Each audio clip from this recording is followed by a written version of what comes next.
യേശുക്രിസ്തുവിൽ എല്ലാവർക്കും സമാധാനം ആശംസിക്കുന്നു. എൻ്റെ പ്രിയരെ, നമ്മളിന്ന് ധ്യാനിക്കുന്നത് പരിശുദ്ധാത്മാവിൻ്റെ ഏറ്റവും പ്രധാനപ്പെട്ട ഒരു ദാനത്തെക്കുറിച്ചാണ്.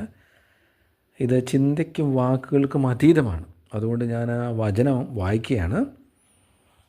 അത് കൊരിന്ത്യസിൻ്റെ 12-ാം അധ്യായം 1 കൊരിന്ത്യസാണ്.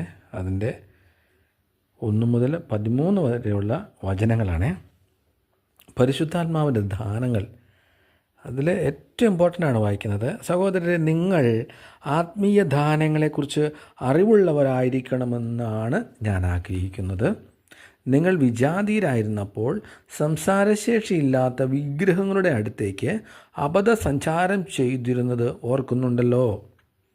ദൈവാത്മാവ് മുഖേന സംസാരിക്കുന്നവരാരും യേശു ശപിക്കപ്പെട്ടവനാണ് എന്ന് ഒരിക്കലും പറയുകയില്ലെന്നും യേശു കർത്താവാണ് എന്നു പറയാൻ പരിശുദ്ധാത്മാവ് മുഖേനയല്ലാതെ ആർക്കും സാധിക്കുകയില്ലെന്നും നിങ്ങൾ ഗ്രഹിക്കണമെന്ന് ഞാൻ ആഗ്രഹിക്കുന്നു.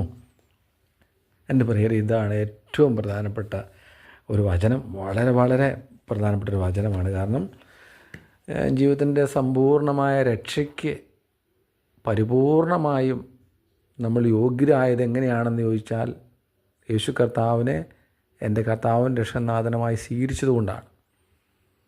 അങ്ങനെ സ്വീകരിക്കുന്നവരുടെ പാപങ്ങളും ശാപങ്ങളും ബന്ധനങ്ങളുമാണ് കർത്താവ് കാൽവരി ക്രൂശിൽ ഏറ്റെടുക്കപ്പെട്ട് മരിച്ചടക്കപ്പെട്ട് നമുക്കായി ഉദ്ധാനം ചെയ്ത് ഇന്ന് നമ്മുടെ ശരീരമാകുന്ന ദേവാലയത്തിൽ അവൻ നമ്മോടൊപ്പം, അല്ലെ, എമ്മാനുവേലായി എപ്പോഴും കൂടെ ഇരിക്കുന്നത് അതുകൊണ്ടാണ്.